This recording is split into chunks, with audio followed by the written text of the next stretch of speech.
Hello everyone, welcome to the class guys. कैसे हो आप सभी? उम्मीद करता हूं आप सभी बच्चे बहुत अच्छे होंगे, अच्छे से पढ़ाई लिखाई कर रहे होंगे। बच्चों, बैक बेंचर सीरीज का जो चैप्टर नंबर 3 है, करंट इलेक्ट्रिसिटी, वो आज हम लेकर के आए हैं। और फिर से इस चैप्टर की प्रॉपर स्लाइड्स बनाने में, फिर से इस चैप्टर को छोटे से छोटा कॉम्पैक्ट बनाने के लिए मेहनत की है। इस पूरे चैप्टर को माइंड मैप के फॉर्म में खत्म करेंगे, यानी कि जैसे एक मैं कहूंगा कि भाई डेरिवेशन फिंगर टिप्स पे, उंगलियों पे कैसे आपको याद रहेंगे।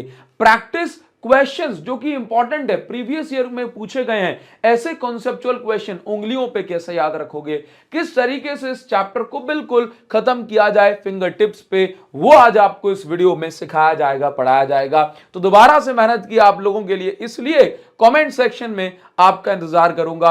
अच्छा, मैं आपका यहां पर आपको एक बात बता दूं कि जैसे अगर आप चाहते हो कि एक्चुअल में एग्जाम में प्रेजेंटेशन आपकी कैसी होना चाहिए, आप अपनी कॉपी में कैसे लिखें, तो उसके लिए ना आपको नोट्स प्रोवाइड कराए जा रहे हैं। नोट्स एकदम फ्री ऑफ कॉस्ट हैं, कोई पैसा आपको इन नोट्स के लिए नहीं देना है ना। किस प्रकार से आप अपने एग्जाम में लिख सकते हैं, है ना, तो वो सारी चीजें आपको यहां पर हमारे नोट्स में मिल जाएगी। सर नोट्स कहां एक्सेस करने को मिलेंगे? तो देखो, जैसे किरचॉफ लॉ है भाई, एक्चुअल में डिटेल में कैसे लिखना है, एग्जाम में प्रेजेंटेशन आपकी कैसी होनी चाहिए, वो सारी चीजें आपको यहां पर मिल जाएंगी हमारे नोट्स में।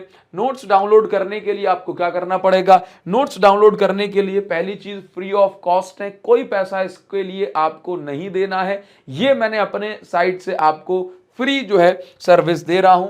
इसके लिए आपको हमारे इस वीडियो के डिस्क्रिप्शन और कमेंट सेक्शन में लिंक दी जा रही है। जिस लिंक के अंदर आप जाएंगे तो आपको हमारा ऐप डाउनलोड करके वहां पर डॉक्स एक फोल्डर बना है, वहां पर प्रिंटेड नोट्स के नाम से फोल्डर बना हुआ है, सभी चैप्टर जो है यहां पर अपलोड किए जा रहे हैं। तो आप फ्री में इन नोट्स को एक्सेस कर सकते हैं, कोई पैसा इसके लिए आपको नहीं देना है, ठीक है। अच्छा, इसके बाद अगर आप चाहते हो, आप सीबीएसई बोर्ड से हो, आप चाहते हो कि सर मुझे ना क्वेश्चन प्रैक्टिस करने, इंपॉर्टेंट क्वेश्चन, ऐसे क्वेश्चंस जो कि आपके एग्जाम के लिए बहुत ज्यादा इंपॉर्टेंट है, जिनको प्रैक्टिस करके एक चैप्टर में मुझे एक कॉन्फिडेंस आ जाए, चैप्टर में इंप्रूवमेंट हो जाए, है ना, तो आपको मैं सजेस्ट करूंगा हमारी अपनी एडुकार्ट की फिजिक्स क्वेश्चन बैंक।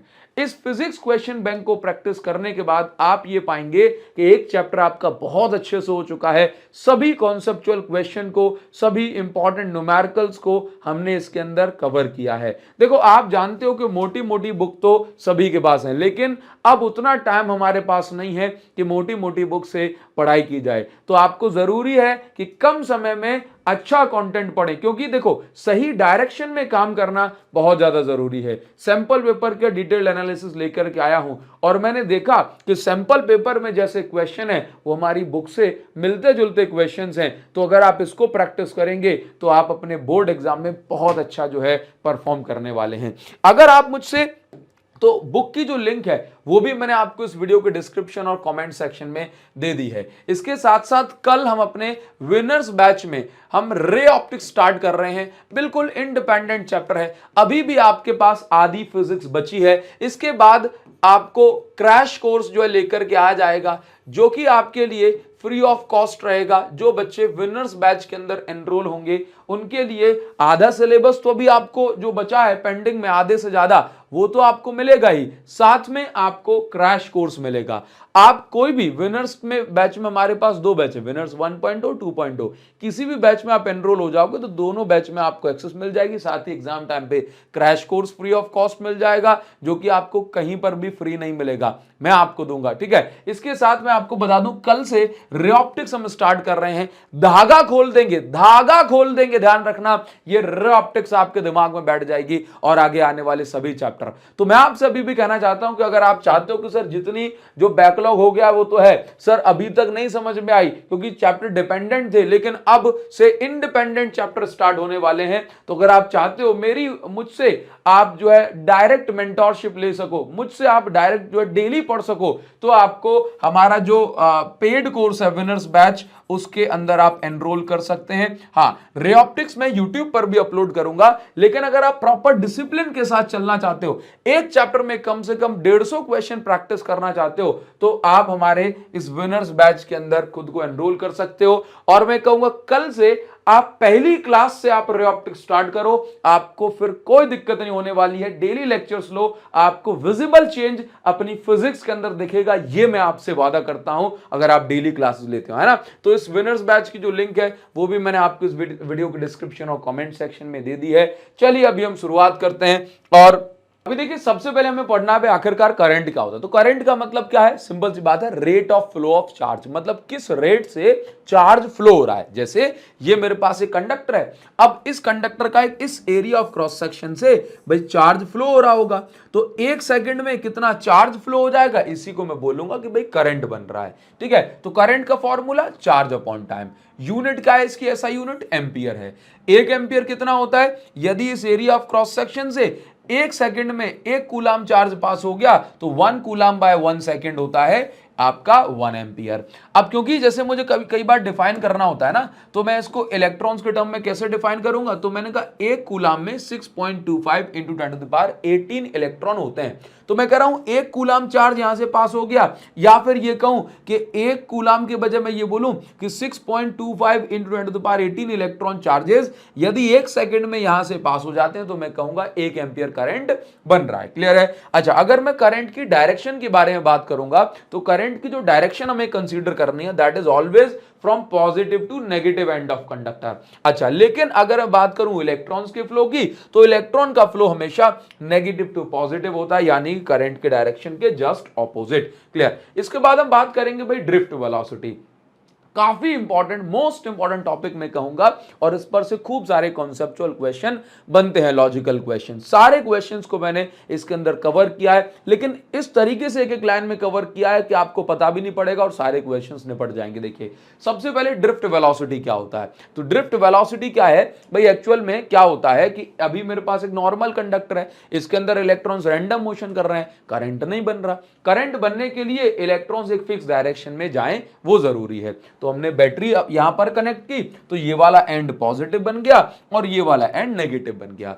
तो अभी इलेक्ट्रॉन रैंडम मोशन तो कर ही रहे थे, साथ ही ये इलेक्ट्रॉन्स जो है इस साइड को खिसकने लगे। ये इलेक्ट्रॉन क्या है, पहले ऐसे जा रहा था, अब क्या हुआ कि हमने जो है बैटरी कनेक्ट कर दी, तो रैंडम मोशन तो कर रहा था, लेकिन अब ये क्या हो गया, अब ये इस साइड को खिसक गया, है ना। तो मैं ये बोलूंगा कि जितने भी इलेक्ट्रॉन्स होंगे उन सब के पास जो नेट वेलोसिटी होगी वो इस डायरेक्शन में आ जाएगी, यानी कि हर इलेक्ट्रॉन अब क्या करेगा, हल्का हल्का सा पॉजिटिव की साइड खिसकने लगेगा, और इसी खिसकने वाली वेलोसिटी को हम बोलते हैं ड्रिफ्ट वेलोसिटी। तो इलेक्ट्रॉन आ रहे हैं इस साइड, करंट दिखाना है इस साइड, है ना। तो अब आप ये देखिए अब क्या होगा, हर इलेक्ट्रॉन ऐसा तो नहीं है कि एग्जैक्टली सेम वेलोसिटी से खिसकेगा, तो सबकी क्या है, थोड़ी थोड़ी अलग अलग वेलोसिटी हो सकती है ना। तो ड्रिफ्ट वेलोसिटी क्या है, इन सभी इलेक्ट्रॉन्स के खिसकने की एवरेज वेलोसिटी है। क्लियर। तो average velocity of free electrons with which they are drifted, खिसक रहे हैं towards positive end of conductor under the influence of electric field. ये जो पॉजिटिव से नेगेटिव तक इलेक्ट्रिक फील्ड बनती है ना, उसी के कारण ये इस साइड खिसकते हैं। क्लियर। तो देखें जरा आगे, आप इसमें जोड़ सकते हो under the influence of electric field. अच्छा सर, तो अब आप ये बताएंगे कि ड्रिफ्ट वेलोसिटी ये आखिरकार कितनी बनती है। तो इसका देखो फॉर्मूला है, बहुत सिंपल फॉर्मूला है V D is equal to E tau by M. E tau by M, E क्या है, charge on electron, capital E electric field, tau relaxation time, M क्या है आपका जो है मास ऑफ इलेक्ट्रॉन। अब कैपिटल ई को क्या है, हम V बाय एल भी लिख सकते हैं, मतलब इसके अक्रॉस जो पोटेंशियल डिफरेंस लगा है और इसकी जो भी लेंथ है, तो कैपिटल ई को हम V बाय एल लिख सकते हैं। इसलिए इस फॉर्मूले को हम इस टर्म में यानी पोटेंशियल डिफरेंस के फॉर्म में लिख सकते हैं। क्लियर। चलो इसके बाद अब मुझे क्या करना है, एक रिलेशन, काफी इंपॉर्टेंट रिलेशन है, relation between current and drift velocity. मैंने यहां पर लैंग्वेज नहीं लिखी है, क्योंकि लैंग्वेज मैंने आपको यहां पर नोट्स में प्रोवाइड करा दी है, सब कुछ यहां पर किस तरीके से लिखना है वो आपको यहां पर बता दिया गया है। ठीक है, तो आप यहां से इसको डाउनलोड करके रख सकते हैं, बाकी वन शॉट डिटेल वगैरह में भी मैंने प्रॉपर लिखाया था। अब ये काफी बार पूछा गया है, relation between current and drift velocity. तो देखो करंट और ड्रिफ्ट वेलोसिटी के बीच में क्या रिलेशन है, तो रिलेशन है भाई I is equal to NEAVD। क्या रिलेशन है, I is equal to NeABD। इसको डिराइव करना भी सिखाऊंगा कैसे डिराइव किया जाता है, लेकिन I is equal to NeABD। अच्छा, अगर मैं आपसे कहूं कि मैं जो आप देख रहे हो VD क्या है, ड्रिफ्ट वेलोसिटी, क्लियर। अगर इस I को इस A के अपॉन में भेज दूं तो करंट अपॉन एरिया क्या हो जाएगा, करंट डेंसिटी हो जाएगा। तो करंट और ड्रिफ्ट वेलोसिटी के बीच का रिलेशन ये है, और ड्रिफ्ट वेलोसिटी करंट डेंसिटी और ड्रिफ्ट वेलोसिटी के बीच का रिलेशन ये काफी इंपॉर्टेंट है। दोनों फॉर्मूले को, तीनों चारों फॉर्मूले को आप बिल्कुल दिमाग में बिठा करके रखेंगे, क्लियर। स्क्रीनशॉट ले सकते हो, हम आगे बढ़ेंगे। अब मैं आपको सिखा रहा हूं कि भाई रिलैक्सेशन टाइम क्या होता है ना, और इसको डिराइव करना तो पक्का अभी आपको आगे सिखा ही रहा हूं। देखिए रिलैक्सेशन टाइम क्या होता है, जब कंडक्टर के अंदर, अगर मैं आपसे कहूं कि नॉर्मली इलेक्ट्रॉन्स रैंडम मोशन कर रहे होते हैं ना, तो आप देखते हैं एक दूसरे से टकराते हैं, तो पहली बार टकराया, दूसरी बार टकराया, ये इलेक्ट्रॉन पहली बार टकराया, फिर आकर के दूसरे इलेक्ट्रॉन से टकराया, तो दो कोलिजन के बीच का जो समय है उसको रिलैक्सेशन टाइम कहते हैं। दो कोलिजन के बीच का समय को हम रिलैक्सेशन टाइम कहते हैं। एक बार, दूसरी बार, तो बीच का जो समय है वो रिलैक्सेशन टाइम कहलाया। एक बार, दूसरी बार, बीच का समय रिलैक्सेशन टाइम कहलाया। अगर मैं टेम्परेचर बढ़ा देता हूं तो जल्दी जल्दी जल्दी जल्दी टकराते हैं तो रिलैक्सेशन टाइम घट जाता है। जल्दी टकरा रहे हैं तो रिलैक्स करने का टाइम उनका घट गया, है ना। तो रिलैक्सेशन टाइम क्या है, time between two collisions of electron. Formula तो हमने ड्रिफ्ट वेलोसिटी और इसका ये दिया था। तो आप देखिए टेम्परेचर बढ़ा, एनर्जी बढ़ी, जल्दी जल्दी टकरा रहे हैं तो रिलैक्सेशन टाइम घट गया। मोस्ट इंपॉर्टेंट, ये जो देख रहे हो ये बहुत छोटा सा दिख रहा है, लेकिन एक एक नंबर के कई बार क्वेश्चन पूछे गए। टेम्परेचर बढ़ा, रिलैक्सेशन टाइम घट गया, जल्दी जल्दी टकरा रहे हैं। अब रिलैक्सेशन टाइम घट गया तो इस फॉर्मूले से हमने देखा अगर टाउ की वैल्यू घटा दोगे तो भाई ड्रिफ्ट वेलोसिटी की वैल्यू घट जाएगी। और आप समझते हो कि ड्रिफ्ट वेलोसिटी की वैल्यू घट गई तो करंट की वैल्यू भी घट जाएगी। भाई इलेक्ट्रॉन धीमे धीमे से खिसक रहे हैं तो ऑब्वियस सी बात है थोड़ा थोड़ा सा करंट बनेगा, है ना। तो बताओ, टेम्परेचर बढ़ा, रिलैक्सेशन टाइम घटा, रिलैक्सेशन टाइम घटा तो ड्रिफ्ट वेलोसिटी घट गई, और ड्रिफ्ट वेलोसिटी घट गई तो हमने पढ़ा है I is equal to NeABD। Drift velocity घट जाएगी तो ऑब्वियस सी बात है करंट भी घट जाएगा, करंट भी घट जाएगा, ठीक है। तो इस प्रकार से हमने ये सारी चीजें यहां पर देखी, नोटिस करी, और काफी इंपॉर्टेंट है। अच्छा, इसके बाद अभी आप यहां पर देखेंगे भाई मोस्ट इंपॉर्टेंट, यहां पर जो लिखा है वो माइंड मैप के फॉर्म में लिखा है, सब कुछ एक एक लाइन इंपॉर्टेंट है। आप सोच रहे हो भाई बहुत हल्की सी लाइन लिखी है, अरे भाई साहब इस पे 3 बार क्वेश्चन आ गया। क्या क्वेश्चन, ड्रिफ्ट वेलोसिटी और लेंथ इनवर्सली प्रोपोर्शनल है। ड्रिफ्ट वेलोसिटी और लेंथ कैसे हैं, इनवर्सली प्रोपोर्शनल। सर कौन सा फॉर्मूला, अरे पिछली स्लाइड पे ये नहीं बताया था, E capital V tau by ml। तो इस फॉर्मूले से हमें समझ में आ रहा है कि ड्रिफ्ट वेलोसिटी और लेंथ इनवर्सली प्रोपोर्शनल है। तो अगर आप लेंथ को 3 गुना बढ़ा देंगे तो ड्रिफ्ट वेलोसिटी 3 गुना घट जाएगी। 2 बार क्वेश्चन आया। जो बच्चे विनर्स बैच में हैं उनको मैंने अभी मैराथन क्लास ली थी, यहां पे उनको याद आ रहा होगा कि हाँ सर आपने कराया है, ठीक है। अच्छा, ये बात याद रखो, ये छोटा सा डायग्राम आपको रद्दी सा लग रहा होगा, भाई 4-6 बार क्वेश्चन कम से कम पूछा गया।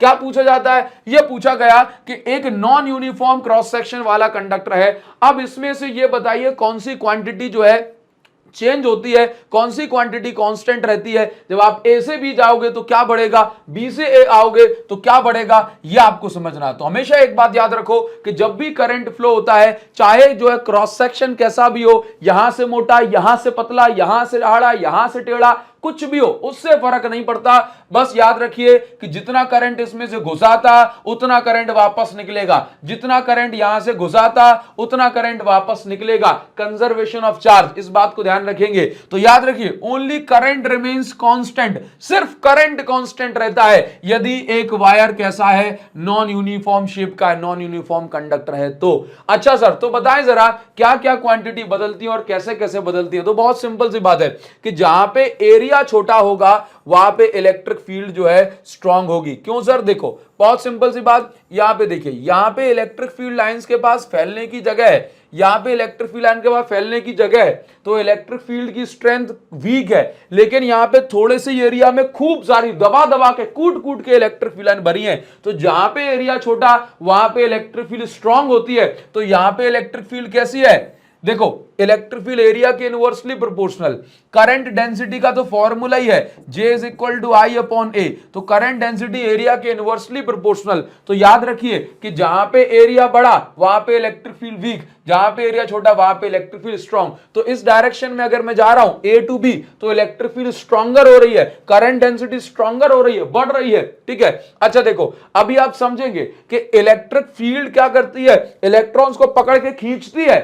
तो अगर इलेक्ट्रिक फील्ड ए से बी में बढ़ गई तो फिर ड्रिफ्ट वेलोसिटी भी ए से बी में बढ़ जाएगी। इलेक्ट्रिक फील्ड स्ट्रॉन्गर, इलेक्ट्रॉन को खिसकना और स्ट्रॉन्गर, तो इलेक्ट्रिक फील्ड बढ़ी तो ड्रिफ्ट वेलोसिटी बढ़ी, इलेक्ट्रिक फील्ड घट गई तो ड्रिफ्ट वेलोसिटी घट गई। बहुत सिंपल सी बात है ना, देखो यहां पे फॉर्मूले सारा खेल हो जाता है। इलेक्ट्रिक फील्ड की वैल्यू बढ़ा दो, ड्रिफ्ट वेलोसिटी बढ़ गई, इलेक्ट्रिक फील्ड घटा दो, ड्रिफ्ट वेलोसिटी घट गई। बहुत सिंपल, सारे इंपॉर्टेंट पॉइंट है, इसको ध्यान रखेंगे। टेलीग्राम पे नोट्स अपलोड कर दूंगा ऐप पर भी, तो डाउनलोड कर लेना, ठीक है। चलो आगे पढ़ेंगे। देखिए जरा, अब मैंने आपसे कहा था कि आपको डिराइव करना सिखा दूंगा एक relation I is equal to NEAVD, तो उसको अपन कैसे डिराइव करते हैं। देखो बहुत सिंपल सी बात है।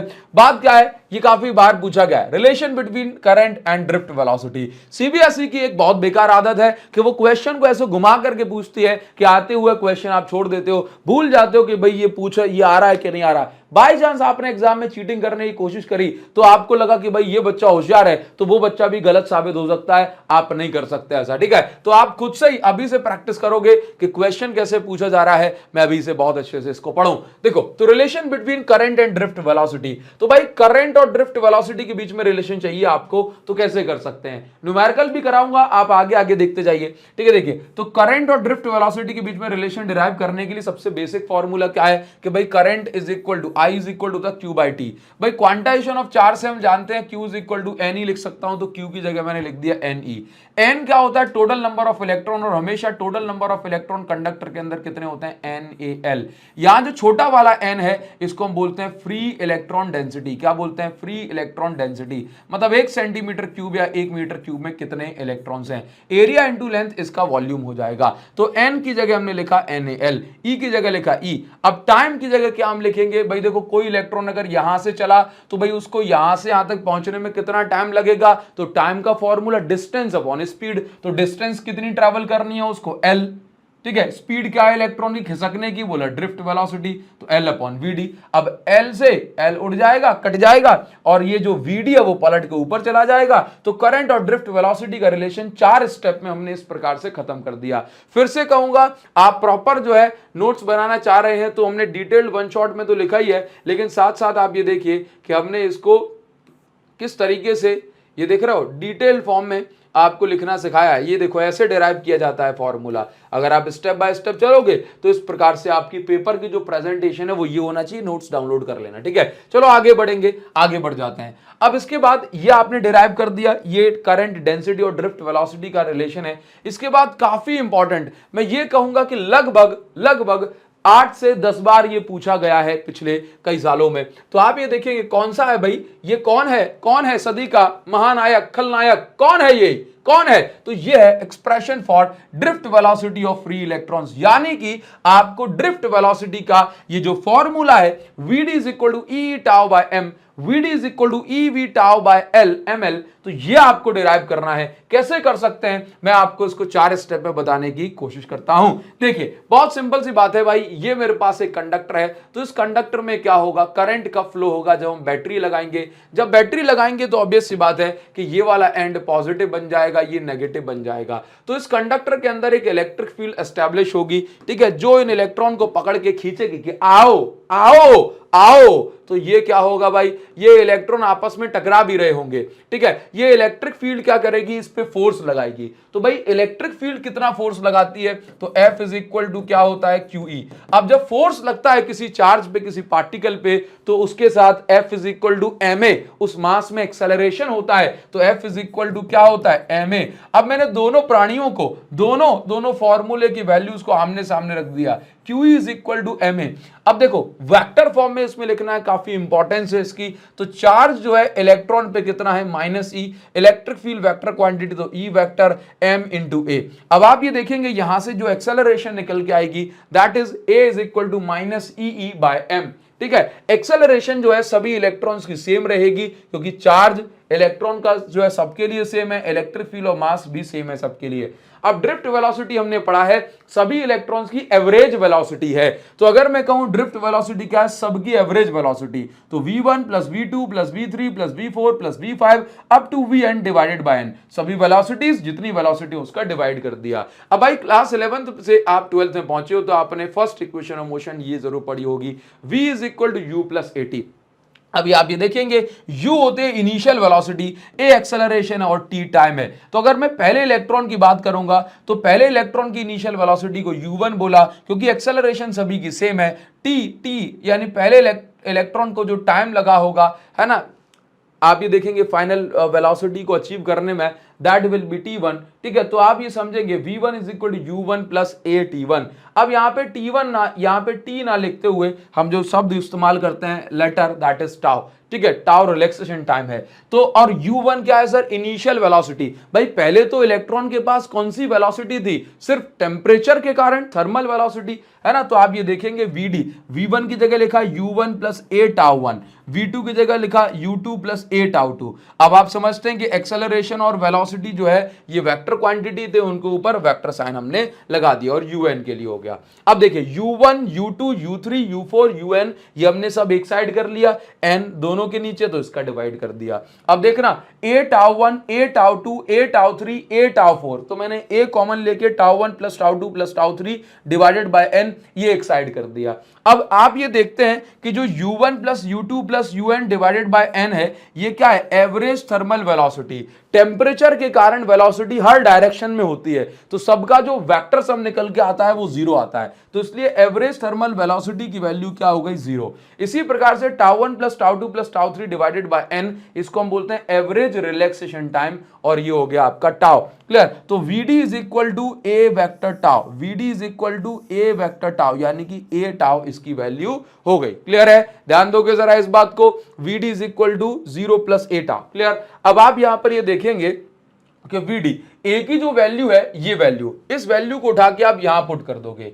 a की जो वैल्यू अभी आप यहां देख रहे हो क्या, minus E tau by m, आप यहां पर पुट कर दो। देखो ये वैल्यू आपने पुट की और a की जगह रख दिया, टाउ की जगह आपने ये रखा। अब क्योंकि मैं इसका वेक्टर फॉर्म ना लेते हुए अब इसका बस स्केलर फॉर्म लूंगा तो माइनस साइन हट जाएगा, और माइनस साइन हटा दिया तो हमने ये आपका जनरल स्केलर फॉर्म हो गया। अब इलेक्ट्रिक फील्ड की जगह मैं v बाय l लिख सकता हूं, तो ये ड्रिफ्ट वेलोसिटी का ये स्केलर फॉर्म हो गया पोटेंशियल डिफरेंस के टर्म्स में। तो उम्मीद करता हूं ये आपकी काफी हेल्प करेगा। बहुत ब्रीफ में मैंने इसको खत्म कर दिया ताकि आप फिंगर टिप्स पे इस डेरिवेशन को अच्छे से याद कर पाओ। कुछ नहीं करा, पहले एक्सेलरेशन निकाल लिया फोर्स के फॉर्मूले से, उसके बाद जो ड्रिफ्ट वेलोसिटी है वो सभी वेलोसिटीज का एवरेज है। इक्वेशन ऑफ मोशन सभी वेलोसिटीज के लिए हमने उसमें वैल्यू पुट की। अब इसके बाद दोनों को u1 u2 सेपरेट कर दिया, a टाउ को सेपरेट कर दिया, a की वैल्यू उठा करके हमने पुट कर दी। क्लियर है, आप इसका स्क्रीनशॉट ले सकते हैं, टेलीग्राम पे नोट्स अपलोड हो जाएंगे, फाइल सेक्शन में जाकर के चेक कर लेना। ठीक है भाई, नेक्स्ट हमें जो पढ़ना है दैट इज ओम्स लॉ। भाई ओम्स लॉ क्या कहता है, ओम्स लॉ बहुत सिंपल सी बात कहता है, किसी कंडक्टर में कितना करंट फ्लो होगा ये डिपेंड कर रहा है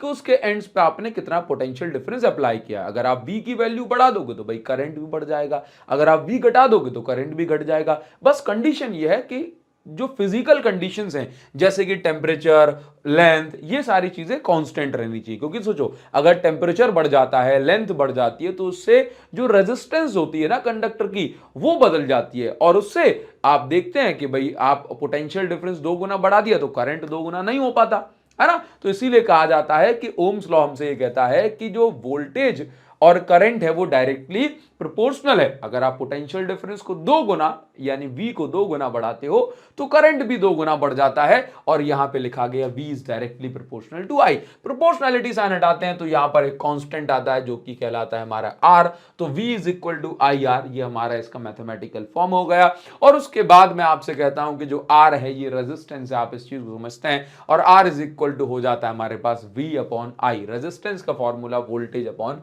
करंट बन गया। आप लोग समझते हैं भाई रेजिस्टेंस क्या है, तो रेजिस्टेंस का मतलब है जब करंट फ्लो होता है तो इलेक्ट्रॉन्स आपस में टकराते हैं, और उस टकराने से करंट के रास्ते में जो रुकावट आती है, ऑब्स्ट्रक्शन, उसी को हम बोलते हैं रेजिस्टेंस। और रेजिस्टेंस की जो एसआई यूनिट है ये होती है ओम। क्लियर है, क्या है ऐसा यूनिट? ओम। रेजिस्टेंस जो है ये दो फैक्टर्स पे डिपेंड कर रही है जनरली इनिशियली कि भाई रेजिस्टेंस लेंथ के डायरेक्टली प्रोपोर्शनल है। अगर आप लेंथ बढ़ा दोगे तो इलेक्ट्रॉन्स को ज्यादा ट्रेवल करना पड़ेगा, तो obvious सी बात है वो ज्यादा टकराएंगे। तो लेंथ बढ़ाने से रेजिस्टेंस बढ़ जाती है, डायरेक्टली प्रोपोर्शनल है। अगर आप एरिया ऑफ क्रॉस सेक्शन बढ़ा देते हैं यानी कि वायर को मोटा कर देते हैं तो इलेक्ट्रॉन्स को थोड़ी ज्यादा स्पेस मिल जाती है, तो वो कम टकराते हैं, और कम टकराते हैं तो आप ये देखते हैं कि भाई जो रेजिस्टेंस है वो कम होती है। तो रेजिस्टेंस डायरेक्टली प्रोपोर्शनल है लेंथ के और इनवर्सली प्रोपोर्शनल है एरिया ऑफ क्रॉस सेक्शन के। तो अगर मैं इन दोनों बातों को मिला दूं तो R is directly proportional to L, inversely proportional to A, ये हो जाता है। अब यहां से प्रोपोर्शनलिटी साइन हटेगा तो भाई ऑब्वियस सी बात है कांस्टेंट आएगा, और इस कांस्टेंट को हम रो बोलते हैं। और रो क्या है? रो इज कॉल्ड रेजिस्टिविटी। तो अगर मैं आपसे कहता हूं कि रो क्या है? रो रेजिस्टिविटी है। तो ये जो रेजिस्टिविटी है ये किस फैक्टर पे डिपेंड कर रही है उस चीज को हम समझ लेते हैं। भाई देखो, रेजिस्टिविटी का मतलब, रेजिस्टेंस का मतलब करंट के रास्ते की रुकावट। रेजिस्टिविटी भी सेम है कि भाई 1 सेंटीमीटर क्यूब का वायर है, या मैं कहूं कि 1 मीटर क्यूब, यानी कि एक पर्टिकुलर वॉल्यूम में, जैसे मान के चलो आप जो है कितने भी आलू खरीदो, आपने 1000 रुपए के आलू खरीदे, ठीक है, आपने 2000 रुपए के आलू खरीदे, आप 3000 के भी खरीद सकते हो, आप 150 रुपए के भी खरीद सकते हो, लेकिन 1 किलो का जो भाव है ना, 1 किलो का जो भाव है उसी को हम रेजिस्टिविटी बोलते हैं। मतलब एक वायर के अंदर कितनी भी रुकावट हो सकती है वो रेजिस्टेंस कहलाएगी, लेकिन एक पर्टिकुलर 1 यूनिट वॉल्यूम की जो रुकावट है उसको हम रेजिस्टिविटी कहते हैं। और रेजिस्टिविटी आपकी टोटल कितनी लेंथ है, टोटल कितना एरिया, उस पर डिपेंड नहीं करती। रेजिस्टिविटी किस पे डिपेंड करती है? रेजिस्टिविटी डिपेंड करती है भाई मटेरियल पे। कौन सा मटेरियल है, कौन सा मटेरियल, क्योंकि हर एक मटेरियल के यूनिट वॉल्यूम की रेजिस्टेंस फिक्स है। तो रेजिस्टिविटी क्या है? 1 यूनिट वॉल्यूम की जो रेजिस्टेंस है उसी को रेजिस्टिविटी कहा जाता है। ये किस पर डिपेंड नहीं करती? वायर की शेप एंड साइज पे डिपेंड नहीं करती, यानी लेंथ, एरिया, क्रॉस सेक्शन पे डिपेंड नहीं करती, ये मटेरियल पे डिपेंड करती है। अगर मैं रेजिस्टेंस की बात करता हूं या रेजिस्टिविटी की बात करता हूं, तो अगर आप टेम्परेचर को बढ़ाएंगे तो रेजिस्टिविटी या रेजिस्टेंस दोनों ही बढ़ती हैं। अगर मैं कह रहा हूं रेजिस्टिविटी बढ़ रही है, समझ लें रेजिस्टेंस बढ़ रही है। अगर मैं कह रहा हूं रेजिस्टेंस बढ़ रही है, समझ लें रेजिस्टिविटी बढ़ रही है टेम्परेचर के साथ साथ। अच्छा, ये हालांकि मैं यहां पर इस पॉइंट को जो है यहां पर मेंशन कर दूंगा क्लियरली। तो अगर आप ये देखें कि भाई अगर मैं अलग अलग पॉइंट्स के लिए डिस्कशन आपसे करूं यहां पे, तो आप पाएंगे कि मेटल यानी कि कंडक्टर के लिए क्या होता है, अगर आप टेम्परेचर बढ़ाते हैं तो रेजिस्टिविटी भी बढ़ जाती है।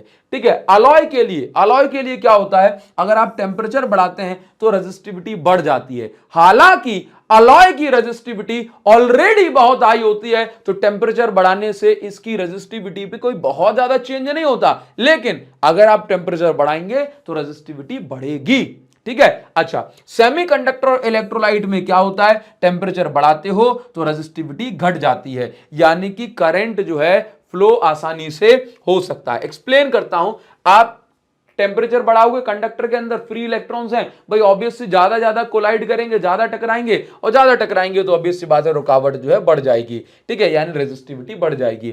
अलॉय के अंदर भी ऐसा ही होता है, लेकिन सेमीकंडक्टर के अंदर क्या होता है कि अगर आप टेम्परेचर बढ़ाते हो तो सेमीकंडक्टर के अंदर फ्री इलेक्ट्रॉन्स क्रिएट हो जाते हैं, क्योंकि पहले से सेमीकंडक्टर के पास फ्री इलेक्ट्रॉन्स नहीं होते। तो सेमीकंडक्टर टेम्परेचर बढ़ाने पर फ्री इलेक्ट्रॉन्स इनके अंदर बन जाते हैं, जिससे करंट आसानी से फ्लो हो सकता है, इसलिए हम कहते हैं रेजिस्टिविटी घट रही है। ठीक है, इलेक्ट्रोलाइट में आप टेम्परेचर बढ़ाते हो ना केमिकल में, तो केमिकल पतला हो जाता है, तो इंटर एटॉमिक डिस्टेंस बढ़ जाती है, इंटरमॉलिक्यूलर डिस्टेंस, तो कम कोलिजन होता है, इसलिए टेम्परेचर बढ़ाने पर रेजिस्टिविटी घट जाती है। मतलब आप यहां पर ये देखें, अगर मैं ग्राफ की बात कर रहा हूं, मोस्ट इंपॉर्टेंट भाई, छोटा सा लिखा है लेकिन मोटे मोटे नंबर कैरी करता है, ध्यान रखिए। ठीक है, देखो, तो रेजिस्टिविटी और टेम्परेचर के लिए ग्राफ अगर मैं बना रहा हूं तो वो कैसा बनेगा, तो रेजिस्टिविटी और टेम्परेचर ग्राफ जो है ये आपका कैसा है मेटल के लिए, तो ये देख रहे हो आप, मेटल में क्या है, एक्सपोनेंशियल ग्रोथ होती है, बहुत जल्दी जल्दी टेम्परेचर बढ़ता है, मतलब रेजिस्टिविटी बढ़ती है टेम्परेचर बढ़ाने से। तो आप देख रहे हो कि ये डायरेक्टली प्रोपोर्शनल नहीं है, कैसा है भाई, ये रैपिड ग्रोथ है।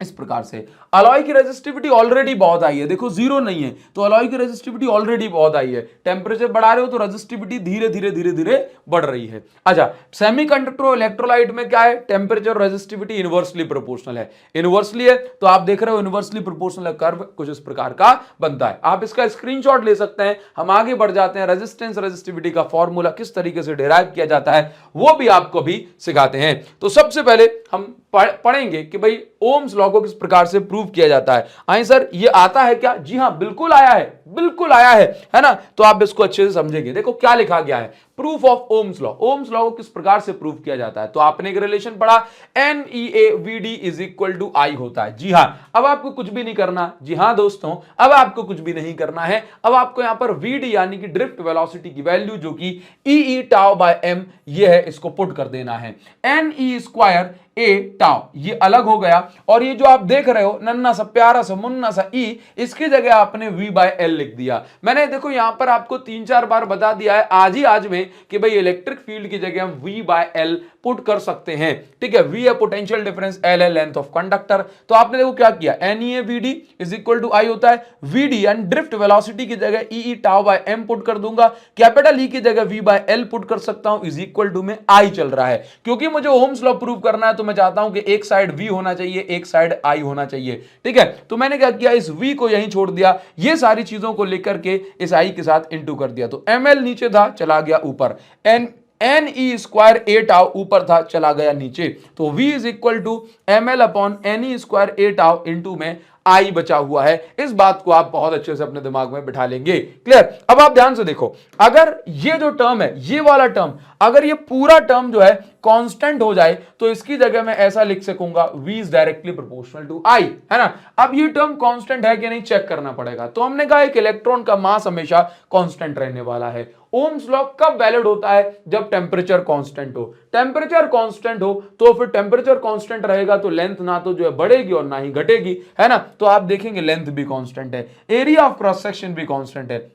टेम्परेचर कांस्टेंट तो फ्री इलेक्ट्रॉन डेंसिटी भी कांस्टेंट, क्योंकि और ज्यादा फ्री इलेक्ट्रॉन्स क्रिएट नहीं होंगे। टेम्परेचर कांस्टेंट तो भाई रिलैक्सेशन टाइम भी कांस्टेंट, पहले जिस रेट से टकरा रहे थे अभी भी उस रेट से टकराएंगे, क्योंकि ओम्स लॉ में हमने साफ साफ लिखा है कि ओम्स लॉ कांस्टेंट टेम्परेचर के लिए, constant length, constant area of cross section के लिए वैलिड है। इसलिए हम ऐसा बोल सकते हैं कि यदि टेम्परेचर कांस्टेंट तो सारी चीजें कांस्टेंट होंगी। क्लियर? तो मैं यहां पर क्या लिख सकता हूं, ML upon NE square A tau ये एक कांस्टेंट है, और यहां पर जो कांस्टेंट हुआ दैट इज कॉल्ड रेजिस्टेंस। तो भाई ये जो V इज इक्वल टू, इस पूरे टर्म की जगह मैंने क्या लिखा, R और ये I। अब आप कांस्टेंट हटाएंगे तो प्रोपोर्शनैलिटी साइन आएगा, और इस प्रकार से आपने ओम्स लॉ को प्रूव कर दिया। फिंगर टिप्स पे बात करते हैं, भाई VD NEAVD is equal to I होता है। VD की जगह NEAV जो है आप समझो EE टाउ बाय m रख दिया, NE square A tau by m अलग हो गया, कैपिटल E की जगह V बाय L लिख दिया, ML upon NE square A tau जो है दूसरी साइड पहुंच गया, V is equal to ML upon NE square A tau into में I चल रहा है। ML upon NE square A tau को कांस्टेंट मान लिया जो कि रेजिस्टेंस कहलाया। अब यहां पर ये हमने ओम्स लॉ को प्रूव कर दिया, लेकिन यहां से हमें एक बहुत इंपॉर्टेंट सी बात मिल गई कि भाई रेजिस्टेंस का ये फॉर्मूला होता है। रेजिस्टेंस कभी कहते हैं रेजिस्टेंस का फॉर्मूला डिराइव करो तो यहां तक करते चलते बनना। ठीक है, चलो अब देखिए, तो ये काफी इंपॉर्टेंट है, ऐसा नहीं है पूछा नहीं गया, पूछा गया है भाई मेरे। ठीक, अब देखिए expression for resistivity in terms of free electron density, यानी कि आपको रेजिस्टिविटी का डेरिवेशन करना है और रेजिस्टिविटी का फॉर्मूला आपको निकालना है, और रेजिस्टिविटी का ऐसा फॉर्मूला निकालना है जिसके अंदर क्या आना चाहिए, फ्री इलेक्ट्रॉन डेंसिटी यानी कि स्मॉल एन, रिलैक्सेशन टाइम यानी कि टाउ। तो कैसे निकालेंगे? देखो बहुत सिंपल सी बात है, VD is equal to NE square NEA जो है NEAVD is equal to I लिखा है। VD की वैल्यू पुट की, फिर से E की जगह V बाय L लिखा, और उसके बाद फिर से हमने सेम स्टेप को फॉलो किया यहां तक। ये जो वैल्यू है ये रेजिस्टेंस की वैल्यू निकल आई। अब आप देखते हैं कि रेजिस्टेंस का फॉर्मूला क्या होता है, R is equal to rho L by A। तो यहां पर आ गया R is equal to rho L by A, और ये रेजिस्टेंस की वैल्यू L बाय A से L बाय A कट गया, तो रेजिस्टिविटी की ये वैल्यू आ गई। तो अगर आप यहां पर देखें कि रेजिस्टिविटी जो फॉर्मूला जो निकल के आया that is rho is equal to m upon N E square A tau. Clear है, एन ई स्क्वायर टाउ, ठीक है, क्योंकि वो तो कट ही गया। तो ये रेजिस्टिविटी का फॉर्मूला है, इसको आप ध्यान रखेंगे। अच्छा, रेजिस्टिविटी का जो उल्टा होता है दैट इज कॉल्ड कंडक्टिविटी, है ना। तो कंडक्टिविटी क्या है भाई, कंडक्टिविटी जो होता है दैट इज रेजिस्टिविटी का उल्टा। तो कंडक्टिविटी को हम सिग्मा से रिप्रेजेंट करते हैं, तो उसका फॉर्मूला हो जाएगा N E square tau by M, ठीक है, रेजिस्टिविटी का उल्टा। क्लियर। अच्छा, एक चीज यहां पर जो है वो मिस हो गई कि अगर आप किसी कंडक्टर की लेंथ को n टाइम्स बढ़ा देते हैं, जैसे एक कंडक्टर 1 सेंटीमीटर का है, आपने इसको 2 सेंटीमीटर का कर दिया, यानी एक के आगे एक और आपने जोड़ दिया, ठीक। तो आप देखेंगे कि आप जितने गुना लेंथ को बढ़ाएंगे उतने ही गुना जो रेजिस्टेंस है वो बढ़ जाएगी। अगर आपने लेंथ को n टाइम्स बढ़ाया है तो रेजिस्टेंस भी n टाइम्स बढ़ जाएगी।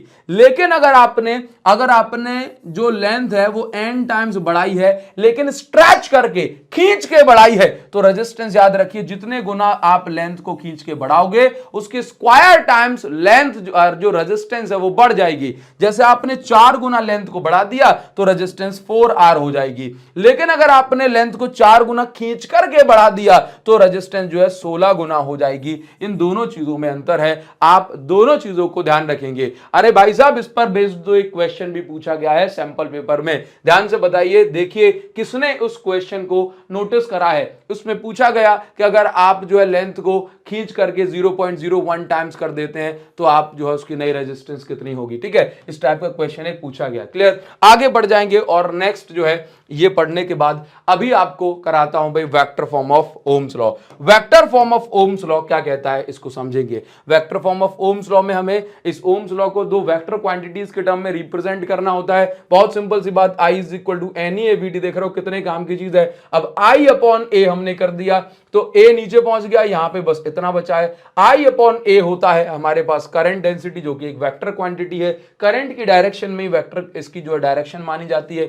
VD की जगह फिर से ई टाउ बाय एम पुट कर सकता हूं। अब आप ध्यान से देखेंगे तो आप ये पाएंगे कि अरे भाई ये N E square tau by M मैंने अलग लिख दिया, ई अलग लिख दिया। अब ध्यान से देखो ये N E square tau by M क्या होता है, ध्यान से देखिए, ये देखो N E square tau by M क्या होता है, कंडक्टिविटी, यानी कि ये जो देख रहे हो आप सिग्मा, ये मैंने लिख दिया, या फिर इसको 1 अपॉन रो लिख सकता हूं। तो मैंने देखा कि अगर आपसे पूछा जाए कि करंट डेंसिटी और इसमें क्या रिलेशन है रेजिस्टिविटी में, तो ये करंट डेंसिटी और इसमें क्या रिलेशन है कंडक्टिविटी में, तो ये रिलेशन आपको लिखना है। और ये जो होता है ये इसका वेक्टर फॉर्म कहलाता है ओम्स लॉ को, है ना। तो यो हमने इसको प्रूव कर दिया है, ठीक है। उम्मीद करूंगा आप इसको ध्यान में रखेंगे और इसको जो है अच्छे से प्रैक्टिस करेंगे। कई बार पूछे गए सवाल हैं ये। देखो भाई नेक्स्ट हमें जो पढ़ना है that is called electromotive force, जिसको मैं ईएमएफ भी कहता हूं। देखो बहुत सिंपल सी बात है, ईएमएफ का मतलब है जैसे मान के चलो ये मेरे पास सेल है, ठीक है, ये सेल है, ये सेल का पॉजिटिव टर्मिनल और ये सेल का नेगेटिव टर्मिनल। तो टर्मिनल्स के बीच का जो अंतर है ना पोटेंशियल का, इसको हम बोलता हूं टर्मिनल पोटेंशियल डिफरेंस, जिसको V से रिप्रेजेंट करता हूं। लेकिन याद रखिए जब मैं इस सेल से कोई करंट नहीं ले रहा हूं ना, जब मैं इस सेल से कोई करंट नहीं ले रहा हूं तो उस समय इन दोनों टर्मिनल्स के बीच का जो अंतर होता है उसको मैं बोलता हूं ईएमएफ। क्या बोलता हूं, ईएमएफ, ठीक है। ईएमएफ को मैं ऐसे भी बोलता हूं कि इस ईएमएफ जो है इसके अंदर की टोटल एनर्जी है। अब देखे ना होता क्या है कि जैसे मान के चलो ईएमएफ का मेन काम क्या है, ईएमएफ का मेन काम होता है करंट फ्लो कराना। तो भाई कोई भी सेल जो है ये 2 सर्किट में करंट फ्लो कराती है, एक तो सेल के बाहर यानी कि एक्सटर्नल सर्किट में, और एक सेल के अंदर यानी कि इंटरनल सर्किट में। तो अगर मैं कहता हूं एक्सटर्नल सर्किट की रेजिस्टेंस R है और इसमें जो करंट फ्लो हो रहा है जो I है, तो यहां पर आप देख रहे हैं टर्मिनल्स के बीच में जो पोटेंशियल डिफरेंस बना that is called I into R, और यहां पर जो करंट फ्लो होगा वो भी कितना है I। सॉल्यूशन के अंदर की जो रेजिस्टेंस है ये है स्मॉल r इंटरनल रेजिस्टेंस। तो मैं इसको क्या बोलता हूं कि ईएमएफ जो है ये इसका काम क्या हो रहा है, ईएमएफ का काम है एक्सटर्नल सर्किट में करंट कराना, फ्लो कराना, और इंटरनल सर्किट में। तो यहां पर हमने क्या लिखा, E इज इक्वल टू, इसको हमने बोला V प्लस आई आर, ठीक है, आर है इंटरनल रेजिस्टेंस। अच्छा, अगर मैं बात करूं कि भाई V का फॉर्मूला क्या बनेगा, तो ये बनेगा E माइनस आई आर, यहां से शिफ्ट कर दिया। तो जो टर्मिनल वोल्टेज की मैं बात कर रहा हूं, तो याद रखिए कि टर्मिनल वोल्टेज यानी टर्मिनल पोटेंशियल डिफरेंस का formula E minus I R होता है जब सेल से करंट लिया जा रहा हो, जब सेल करंट दे रही हो। लेकिन जब आप सेल को रिचार्ज करते हैं तो सेल को आप करंट यानी कि चार्ज देते हैं उसको। तो ऐसे केस में आप देखेंगे कि करंट जब सेल को दिया जा रहा हो, गिवन टू सेल, या कहूं रिचार्ज किया जा रहा हो, तो टर्मिनल वोल्टेज का फॉर्मूला होता है E प्लस आई आर। याद रखिए कि अगर मैं ऐसे कहूं कि जनरली जब सेल से करंट लिया जा रहा है तो उस समय EMF बड़ा होता है और टर्मिनल वोल्टेज छोटा होता है। लेकिन जब आप सेल को करंट दे रहे होते हैं तो उस समय टर्मिनल वोल्टेज बड़ा होता है और EMF छोटा होता है। इसीलिए हमने जो है प्लस साइन यहां पर लगाया है। ठीक है, अब हम बात करेंगे इस पर बेस्ड, हम क्वेश्चंस भी करेंगे, आपको अभी करके बताऊंगा और इंपॉर्टेंट होंगे। लेकिन उससे पहले आप ये समझिए कि इंटरनल रेजिस्टेंस ऑफ सेल क्या होता है। एंड में न्यूमेरिकल करने वाले हैं। इंटरनल रेजिस्टेंस ऑफ सेल का मतलब है कि भाई जब करंट सेल के अंदर यानी इस केमिकल के अंदर फ्लो होता है बैटरी के, तो भी भाई करंट के रास्ते में रुकावट आएगी, आयंस आपस में टकराएंगे, और इसी को हम बोल रहे हैं इंटरनल रेजिस्टेंस ऑफ सेल। देखिए जरा, obstruction to the current inside battery due to collision between ions of electrolyte, यानी केमिकल के आयंस के बीच में जो कोलिजन होता है उसी को हम बोल रहे हैं भाई इंटरनल रेजिस्टेंस। अब इंटरनल रेजिस्टेंस जो है 3 फैक्टर पे मेन डिपेंड कर रही है कि अगर आप केमिकल की कॉन्सेंट्रेशन बढ़ा दोगे तो आयंस बढ़ जाएंगे, मॉलिक्यूल्स बढ़ जाएंगे, तो कोलिजन ज्यादा होगा। ठीक है, तो रेजिस्टेंस बढ़ जाएगी। अगर आप टेम्परेचर बढ़ाते हैं तो फिर क्या होता है कि केमिकल पतला हो गया और पतले केमिकल में टकराने के चांसेस कम होंगे, तो इंटरनल रेजिस्टेंस घट गई। अगर आप दोनों टर्मिनल्स के बीच की सेपरेशन बढ़ा दोगे, प्लस यहां माइनस यहां, तो आप देखेंगे कि आयंस को ज्यादा ट्रेवल करना पड़ेगा। ज्यादा ट्रेवल यानी कि कोलिजन के ज्यादा चांसेस मतलब रेजिस्टेंस जो है बढ़ जाएगी। तो 3 मेन इंपॉर्टेंट फैक्टर हैं इंटरनल रेजिस्टेंस सेल के, इसको आप याद रखेंगे। ठीक है, कोई भी सेल है तो इस सेल के साथ इंटरनल रेजिस्टेंस अटैच करनी है, तो ये तरीका होता है दिखाने का। क्लियर है, ध्यान रखेंगे। चलो, ये फॉर्मूले काफी इंपॉर्टेंट है, जिसको आप ध्यान रखेंगे। अच्छा, अभी जो है काफी इंपॉर्टेंट एक रिलेशन है जो कि कई बार एग्जाम में पूछा गया है और पूछा जाता रहेगा। भाई आपको इसको डिराइव करना है, expression for internal resistance of cell. Cell की इंटरनल रेजिस्टेंस के लिए आपको डेरिवेशन करना है। ये आपसे ऐसे ही पूछा जा सकता है कि EMF, terminal voltage, internal resistance capital R में आप रिलेशन एस्टैब्लिश करें। तो देखो बहुत सिंपल सी बात है, यहां पर आपके पास एक सर्किट है जिसमें एक सेल लगी हुई है, इस सेल का EMF E है, इंटरनल रेजिस्टेंस R है, और ये जो कैपिटल R है ये एक्सटर्नल सर्किट की रेजिस्टेंस है। ठीक है, एक्सटर्नल रेजिस्टेंस। तो अगर मैं बात करूं कि किसी सर्किट में जो टोटल करंट होगा उसका क्या फॉर्मूला है, तो I इज इक्वल टू, अभी तक आप समझते थे ना कि V अपॉन R होता है, वो एक्सटर्नल सर्किट का है। लेकिन अगर मैं बात करूं टोटल करंट कितना होने वाला है, तो आप क्या कहोगे, टोटल करंट जो है इस पूरी सर्किट में इसके कारण कितना होगा, सेल के कारण, तो कहेंगे total EMF upon total resistance. Total EMF E है, अब इसमें टोटल रेजिस्टेंस 2 है, एक एक्सटर्नल रेजिस्टेंस और एक इंटरनल रेजिस्टेंस, दोनों को जोड़ दिया, करंट की इक्वेशन आ गई। ओम्स लॉ से भी हमें पता है कि करंट V बाय R होता है। मैंने दोनों करंट की वैल्यू को आमने सामने रखा, ये एक वैल्यू, ये दूसरी वैल्यू। इसके बाद मैंने इसका क्रॉस मल्टीप्लाई किया। इस प्रकार से करने के बाद क्योंकि मुझे इंटरनल रेजिस्टेंस निकालनी है तो छोटे वाले R को एक साइड रखा और ऐसी इक्वेशन बन गई। इसके बाद यहां से R कॉमन ले लिया, यहां से V को अपॉन भेज दिया, V को अपॉन भेजा तो V जो है दोनों के अपॉन पहुंच जाएगा, जिससे ये इक्वेशन कुछ ऐसी बनेगी। तो इंटरनल रेजिस्टेंस ऑफ सेल का ये फॉर्मूला हो जाता है। यही रिलेशन है E, V और R कैपिटल R के बीच में। अच्छा, कई बार क्या होता है कि आपको इंटरनल रेजिस्टेंस मतलब E, V और I के बीच में भी रिलेशन चाहिए होता है। तो देखो E इज इक्वल टू क्या होता है, कैपिटल V प्लस आई आर, ये होता है ना। अब आप ये देखो, स्मॉल r की वैल्यू निकालोगे तो यहां से क्या आ जाएगी, ये आ जाएगी। तो आपको बस यहीं तक लिखना है, ये मैंने आपको थोड़ा एक्स्ट्रा बता दिया कि ये रिलेशन काफी इंपॉर्टेंट है। R is equal to capital E minus V upon I। अगर इस टर्म में कभी कोई वैल्यूज आ जाए तो आप ऐसे करेंगे। ठीक है, चलो आगे बढ़ेंगे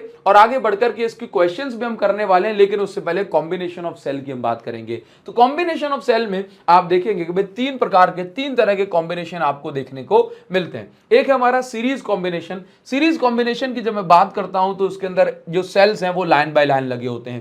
क्लियर है। अच्छा, यहां पर जो है मैं आपको एक जरूरी बात बताऊंगा, वो जरूरी बात यह है कि जैसे मान के चलो कि किसी सर्किट में करंट का जो फॉर्मूला है, ये न्यूमेरिकल के लिए टिप है, ध्यान रखिएगा, ये न्यूमेरिकल के लिए टिप है। किसी सर्किट में करंट का जो फॉर्मूला है ये क्या है, total EMF upon total resistance, total EMF upon total resistance. अब मान के चलो जो सेल हैं वो इस तरीके से कनेक्टेड हैं, तो दोनों सेल क्या कर रही हैं, दोनों सेल ये कह रही हैं कि भाई इस साइड करंट भेजो, तो ऐसे केस में दोनों का जो ईएमएफ होगा ये जुड़ जाएगा, तो हम टोटल ईएमएफ जब निकालेंगे तो 2E रखेंगे करंट निकालने के लिए, और जो रेजिस्टेंस होगी वो जो भी वैल्यू होगी वो रखेंगे। लेकिन मान के चलो कि मैं आपसे यहां पर ऐसा कह रहा हूं कि एक सेल ये है और एक सेल ये है, ठीक है। अब ये जो दोनों सेल हैं आप देख रहे हो कि दोनों सेल क्या कर रही हैं, लेट्स से दोनों का ईएमएफ E है, ठीक है। अब ये दोनों सेल, एक सेल राइट में करंट भेज रही है और एक सेल लेफ्ट में करंट भेज रही है, तो ऐसे केस में आप देखेंगे कि दोनों सेल क्या कर रही हैं, दोनों सेल ऑपोजिट डायरेक्शन में करंट भेज रही हैं,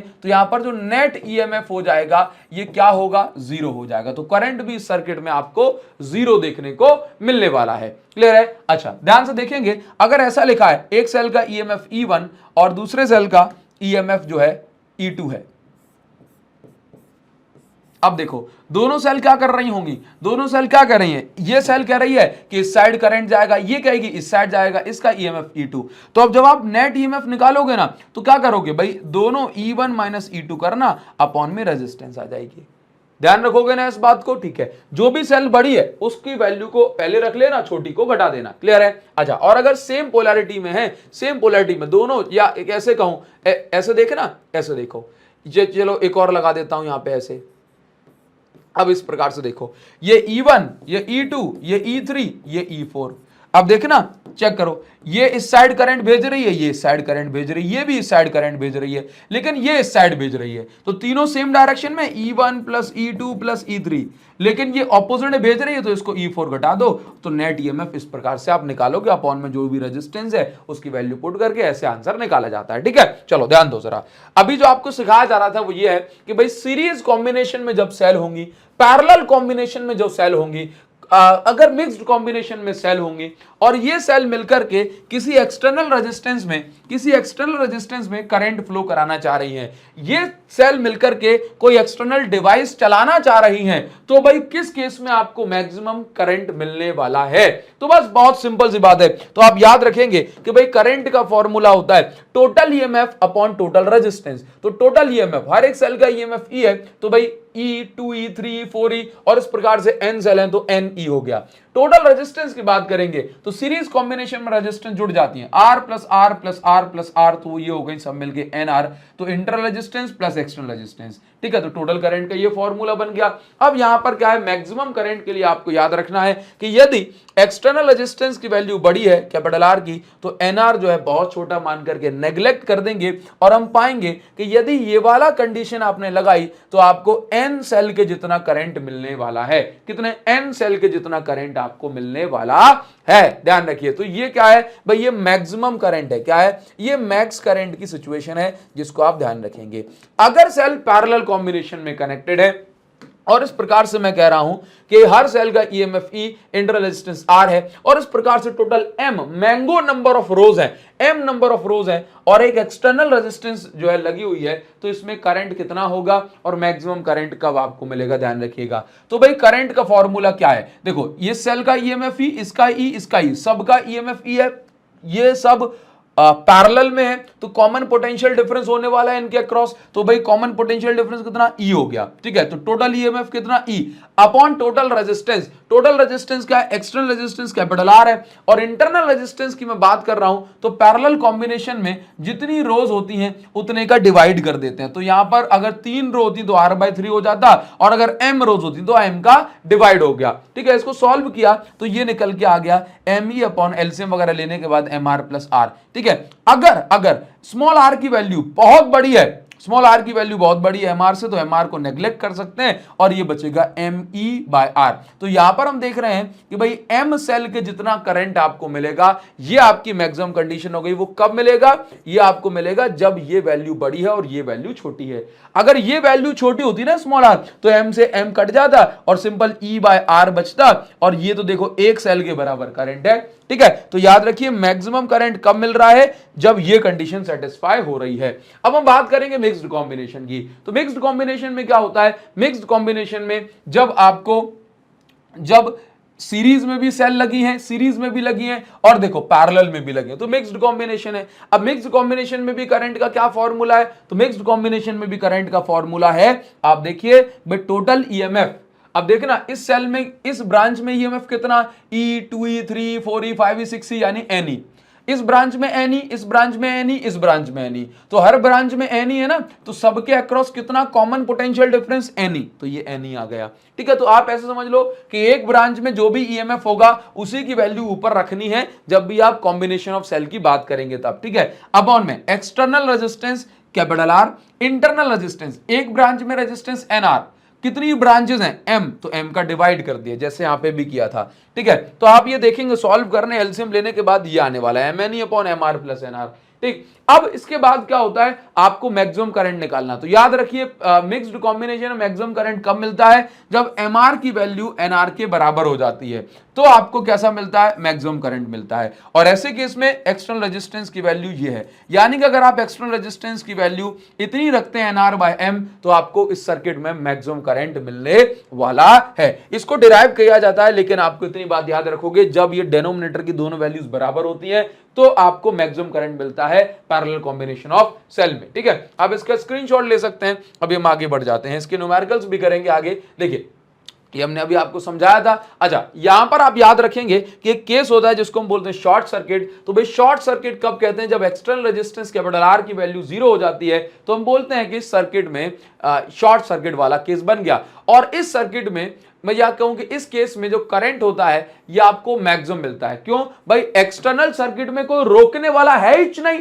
हाँ, यहां पे कैपिटल R की वैल्यू 0 है, तो ऐसे केस में आप देखेंगे करंट की वैल्यू मैक्सिमम मिलेगी, और मैक्सिमम करंट में कैपिटल R 0, तो ये शॉर्ट सर्किट वाला केस होता है और ये मैक्सिमम करंट का फॉर्मूला बन जाता है। अब इसके बाद कुछ इंपॉर्टेंट ग्राफ्स आपको बताने वाला हूं, ऐसे ग्राफ जो एग्जाम पॉइंट ऑफ व्यू से काफी इंपॉर्टेंट है। जब भी बारी आए आपको बनाना है VI ग्राफ, तो आप कैसे बनाएंगे। अब कुछ ग्राफ जो आपको बता रहा हूं वो काफी इंपॉर्टेंट है। ठीक है, मैं खुद से अभी आपको लाइन बाय लाइन सारे ग्राफ यहां पर बना करके बताता हूं। पहली चीज समझ लो कि अगर मैं कह रहा हूं VI ग्राफ की अगर मैं बात करूं, तो याद रखिए VI ग्राफ में का जो स्लोप होता है ये आपको क्या देगा, स्लोप क्या देगा भाई, रेजिस्टेंस आपको देगा।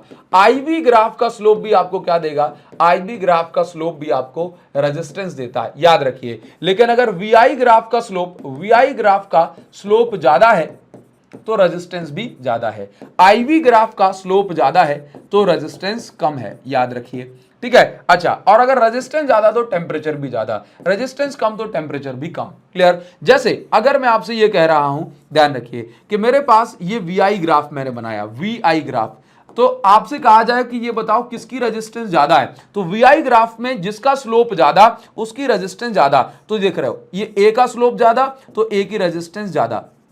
ठीक है, जिसकी रेजिस्टेंस ज्यादा उसका टेम्परेचर भी ज्यादा, याद रखेंगे। और अगर यही जो ग्राफ है वो आपको इस प्रकार से मिल जाता, काफी इंपॉर्टेंट पॉइंट्स बता रहा हूं जो कि आपको ध्यान देना है। ठीक है, अगर मैं आपसे कह रहा हूं कि यहां पर लिखा होता, ये लिखा होता I और ये लिखा होता V, तो IV ग्राफ में जिसका स्लोप ज्यादा है उसकी रेजिस्टेंस कम होगी, और जिसका स्लोप कम है उसकी रेजिस्टेंस ज्यादा होगी। यही बात मैंने अभी आपको बताई है। और अगर रेजिस्टेंस कम तो टेम्परेचर भी कम होता है, क्योंकि टेम्परेचर बढ़ाने से रेजिस्टेंस बढ़ती है। अच्छा, याद रखिए कोई सा भी ग्राफ हो, चाहे VI हो चाहे IV हो, चाहे VI हो चाहे IV हो, अगर थीटा की वैल्यू 90 से बड़ी है तो यहां पर जो रेजिस्टेंस है वो नेगेटिव होगी, चाहे, और अगर थीटा की वैल्यू 90 छोटी है तो रेजिस्टेंस जो है आपकी पॉजिटिव होगी, और अगर थीटा की वैल्यू 0 है तो रेजिस्टेंस भी 0 होगी। थीटा की वैल्यू 90 नॉट पॉसिबल, पॉसिबल नहीं है, नॉट पॉसिबल, पॉसिबल नहीं है, याद रखिएगा। अच्छा, एग्जांपल के तौर पे ये ग्राफ काफी इंपॉर्टेंट है, इसको आप याद रखेंगे। ये ग्राफ गैलियम आर्सेनाइड के लिए बनाया गया है, IV ग्राफ। इस ग्राफ में क्वेश्चन क्या पूछा जाता है, इस ग्राफ में क्वेश्चन ये पूछा जाता है कि भाई आप ये बता दीजिए कि कहां पर जो है ओम्स लॉ फॉलो हो रहा है। सबसे पहले जहां पर स्ट्रेट लाइन आपको दिखे, कहना कि यहां पर ओम्स लॉ फॉलो हो रहा है। ये O से लेके A तक ये यहां पर V is directly proportional to I चल रहा है। फिर कर्व देखने को मिल गया। यहां पर अगर मैं कहूं B पॉइंट पे रेजिस्टेंस स्लोप 0 तो रेजिस्टेंस 0। यहां पे देखो स्लोप जो है थीटा से जो है छोटा है ना, मतलब 90 छोटा है, तो यहां पर रेजिस्टेंस भी कैसे होने वाली है, पॉजिटिव होने वाली है। अब आप यहां पे चेक करेंगे, अगर इस पॉइंट की मैं बात करूं, let's say this point is C, तो C पॉइंट पे अगर मैं स्लोप देखूं, हॉरिजॉन्टल लाइन के साथ एंगल को स्लोप बोलते हैं, तो आप ये देखेंगे कि जो स्लोप है 90 से बड़ा है, तो जो ग्राफ है, जो रेजिस्टेंस है वो यहाँ पे नेगेटिव होने वाली है। तो जो व्हाइट कलर की लाइन से ऐसा जो मैंने कर्व बनाया है, ये गैलियम आर्सेनाइड के लिए कर्व होता है। तो ये किसके लिए, गैलियम आर्सेनाइड के लिए। काफी इंपॉर्टेंट, बहुत बार यहां पर ये आपसे पूछा गया है। क्लियर है? आप इसका स्क्रीनशॉट ले लेंगे और फिर हम आगे बढ़ जाएंगे। इसके बाद काफी इंपॉर्टेंट ग्राफ मैं आपको और बताने वाला हूं, जिस पर आप एक बार नजर डालेंगे। और यहां पर देखिए, कभी भी आपसे कहा जाए कि आपको ग्राफ बनाना है V वर्सेस R, तो V, कैपिटल V और कैपिटल R के बीच में ग्राफ बनाना है, तो याद रखिए कि जैसे जैसे कैपिटल R की वैल्यू बढ़ती है, वैसे वैसे V की वैल्यू बढ़ती है। लेकिन एक टाइम के बाद जो V है वो सैचुरेट हो जाता है, क्योंकि कभी भी टर्मिनल, कभी भी सेल की जो वैल्यू है, लेट्स से 1.5 वोल्ट का सेल है, तो उससे ज्यादा तो नहीं बढ़ सकती, आप रेजिस्टेंस की वैल्यू कितनी ही बढ़ाओ, है ना। तो भाई एक टाइम पे आकर के जो V की वैल्यू है वो सैचुरेट हो जाती है। सैचुरेट होने का मतलब है इससे ज्यादा नहीं बढ़ती। और जो मैक्सिमम वैल्यू उसको हम क्या बोलते हैं, EMF बोलते हैं। क्या बोलते हैं, EMF। अच्छा, यहां पर एक पॉइंट याद रखिए कि जब रेजिस्टेंस की वैल्यू, एक्सटर्नल रेजिस्टेंस की वैल्यू स्मॉल r के बराबर होती है, तो जो टर्मिनल वोल्टेज है उसकी वैल्यू E/2 यानी कि हाफ ऑफ EMF के बराबर होती है। ठीक है, ये ग्राफ एज इट इज याद रखना, आपके एग्जाम में आपको काम आएगा। क्लियर? इसके बाद एक ग्राफ काफी इंपॉर्टेंट है, इस पर बेस्ड काफी सारे क्वेश्चंस पूछे जाते हैं। ठीक है, अगर आप बैच से हैं तो मैंने कई बार आपको इस तरह क्वेश्चन करवाए हैं। अगर आप यूट्यूब से हो तब भी मैंने इस टाइप के क्वेश्चन आपको यूट्यूब वन शॉट में करवाए हैं। बस ध्यान, बात यह है कि आपने कितना ध्यान दिया हुआ है। ठीक है, अच्छा, ये V बना है, ये I बना है, तो VI कर्व जो है वो इस प्रकार से बनाया जाता है। VI कर्व अगर बनाना है तो इस प्रकार से बनाएंगे। और ये जो कर्व है, ये जो कर्व आप देख रहे हैं, या मैं कहूं ये जो स्लोप आप देख रहे हैं, इस ग्राफ का जो स्लोप है ये आपको इंटरनल रेजिस्टेंस की वैल्यू देता है। किसकी वैल्यू देता है, इंटरनल रेजिस्टेंस की। इस ग्राफ में ये जो इंटरसेप्ट आप देख रहे हो, जहां पे ये लाइन टकराई है, इसको हम बोलते हैं EMF। ठीक है, तो आप देखेंगे कभी भी आप इस ग्राफ को, कभी भी आप इस वैल्यू का, अगर ये y है, ये x है, तो अगर आप y अपॉन x का डिवाइड करोगे तो यहां पर आपको इंटरनल रेजिस्टेंस की वैल्यू मिलेगी। आपको ग्राफ में y और x नहीं लिखना, y x नहीं लिखना, नहीं लिखना ग्राफ में। ठीक है, इस बात को आप याद रखें, नहीं लिखना। तो कभी भी, जैसे यहां पे 6 वोल्ट लिखा है, यहां पे जो है 2 एम्पियर लिखा है, तो आप क्या करोगे, आप कुछ मत करो, 6/2 कर दो, तो आपको यहां पर इंटरनल रेजिस्टेंस की वैल्यू 3 ओम मिल जाएगी। ठीक है, ध्यान रखना है इसको। क्लियर? चलो आगे बढ़ेंगे, काफी इंपॉर्टेंट चीज है ये, कई बार पेपर में एग्जाम में पूछी गई है। किरचॉफ लॉ पर कूद पड़ते हैं। ठीक है, नेक्स्ट हमें जो पढ़ना है दैट इज किरचॉफ लॉ। अब किरचॉफ लॉ जो होता है ये कॉम्प्लेक्स सर्किट्स को सॉल्व करने के लिए यूज होता है। अब कॉम्प्लेक्स सर्किट को सॉल्व करना है तो भाई पहले हमें किरचॉफ के दोनों लॉज को समझना पड़ेगा। किरचॉफ ने 2 लॉ दिए, किरचॉफ ने हमें दिया करंट लॉ और किरचॉफ ने हमें दिया वोल्टेज लॉ। करंट लॉ हमसे ये कहता है कि भाई किसी भी जंक्शन की आप बात करें, जंक्शन मतलब ऐसा पॉइंट जहां पे 2 से ज्यादा कंडक्टर एक जगह पे मिल रहे हो, तो इस पॉइंट को हमने बोला जंक्शन। तो किसी भी जंक्शन पे जितना करंट आता है हमेशा उस जंक्शन पे उतना ही करंट वहां से चला जाता है। मतलब कुल मिलाकर के जंक्शन पर जो नेट करंट है वो 0 होगा। जैसे मान के चलो कि यहां से 5 एम्पियर करंट आया, यहां से भी 5 एम्पियर करंट आया, तो यहां से जाएगा 10 एम्पियर करंट, मतलब जंक्शन पे कोई करंट रुकेगा नहीं। तो बस यही कहा गया, algebraic sum of current at junction is equal to 0। I1 plus I2 minus I3, जो आया और जो चला गया उसको हमने घटा दिया, जो चला गया उसको हमने घटा दिया, तभी तो 0 बचेगा। तो I1 प्लस I2 यहां रह गया, I3 चला गया, तो current entering the junction is equal to current leaving the junction. ये किस लॉ पर बेस्ड है, यह है कंजर्वेशन ऑफ चार्ज पर, कंजर्वेशन ऑफ चार्ज पर बेस्ड है। इसमें कभी हम करंट डिस्ट्रीब्यूट करते हैं सर्किट्स में, तो ये जो लॉ है हमें काम आता है। ठीक है, कंजर्वेशन ऑफ वोल्टेज, यानी किरचॉफ का वोल्टेज लॉ तो लिखने को भी पूछ लिया कभी सैंपल पेपर में। किरचॉफ का वोल्टेज लॉ क्या कहता है, आपके पास कोई भी लूप है, किसी भी लूप में, देखो आपके पास कोई भी लूप है, ये मान के चलो बैटरी लगी है, रेजिस्टेंस लगी है, तो जैसे आप कभी किसी सर्किट में आगे बढ़ते हैं तो आप देखते हैं कि कहीं पर जैसे ये करंट है, current higher potential to lower potential flow होता है, ठीक है। तो आप देखते हैं कि इस सर्किट में यहां से यहां तक गया तो पोटेंशियल ड्रॉप हुआ, फिर मैं यहां से यहां तक गया पोटेंशियल गेन हुआ, क्योंकि बैटरी के लोअर से हायर टर्मिनल की ओर आया हूं। तो आप देखते हैं कि एक जैसे जीवन में आप कभी उतार देखते हैं, कभी चढ़ाव देखते हैं, है ना। कुल मिलाकर के जीवन का अर्थ कुछ भी नहीं निकलता है। एक बार जो इंसान आया था जैसे वैसे मर जाएगा, फिर अगले जन्म में फिर जो है छोटा बच्चा बन के पैदा होगा। तो आप देखते हैं इसी प्रकार से करंट के रास्ते में भी उतार चढ़ाव बने रहते हैं, अर्थ फिर भी कुछ नहीं निकलता है, ठीक है। उसका काम भी है चक्कर लगाते रहना। तो बहुत सिंपल सी बात है कि कहा गया कि भाई देखो करंट जैसे जब जब जो है करंट आगे बढ़ता है, करंट के रास्ते में कुछ भी रुकावट आती है तो हमेशा पोटेंशियल चेंज होता है। कभी पोटेंशियल ड्रॉप होता है, कभी पोटेंशियल गेन होता है, लेकिन इन सभी चेंज इन पोटेंशियल का सम अगर मैं करता हूं, इन सभी चेंज इन पोटेंशियल को अगर मैं जोड़ लेता हूं तो उनका जो सम है वो क्या निकल के आता है, जीरो। जैसे मान के चलो कि यहां पे 10 वोल्ट पोटेंशियल घट गया, यहां 10 वोल्ट पोटेंशियल बढ़ गया, तो अगर मैं ये पोटेंशियल डिफरेंस को अगर मैं ऐड कर लूंगा तो नेट सम कितना निकल के आएगा, जीरो। वही कहा गया algebraic sum of change in potential difference in a closed loop is equal to zero. तो sigma is equal to delta V is equal to zero. अब आपको यहां पर ध्यान देनी है, जैसे ये मेरे पास एक, अब इसमें क्या है कैलकुलेशन वगैरह के कुछ तरीके होते हैं। तो बहुत सिंपल सी बात है कि कोई भी लूप हमें मिल जाए, उस लूप में हमें एक बात याद रखनी है कि देखो हमेशा प्लस से करंट निकलेगा। लेट्स से इसमें से करंट I1 निकला, इसमें से करंट मान लो I2 निकल गया, और यहां पे ये रेजिस्टेंस में देखो यहां से I1 करंट आया, ये देखो यहां से I1 आया, यहां से I2 आया, दोनों मिल गए, I1 प्लस I2 यहां से चला गया। इसमें से अगर I2 करंट निकला है तो हमेशा I2 करंट वापस घुस जाएगा, इसमें I1 करंट वापस घुस जाएगा। ये नियम आप याद रखो। अब क्या होता है, करंट तो ऐसे जा रहा है, लेकिन हम कैसे जो है इसको देख रहे हैं, हम कैसे इसको स्टडी कर रहे हैं, उसको हम बोलते हैं डायरेक्शन ऑफ ट्रैवर्सन, मतलब हम कैसे मूव कर रहे हैं। तो जैसे मान के चलो मैं भाई ऐसे मूव कर रहा हूं, ठीक है। मैं अगले उसमें देख लेता हूं स्लाइड पे हमने कैसे दिखाया है, इसको नहीं दिखाया क्या, अच्छा देखते हैं। तो मान के चलो मैं ऐसे इस प्रकार से मूव कर रहा हूं, तो आपको हमेशा बस एक बात याद रखनी है कि मेरे मूव करने की डायरेक्शन और करंट की डायरेक्शन अगर सेम है तो फिर मैं कैसा लूंगा, IR के आगे माइनस साइन लूंगा। अगर मेरे चलने की डायरेक्शन और करंट की डायरेक्शन ऑपोजिट है तो IR के आगे प्लस साइन लेने वाला हूं मैं, ठीक है।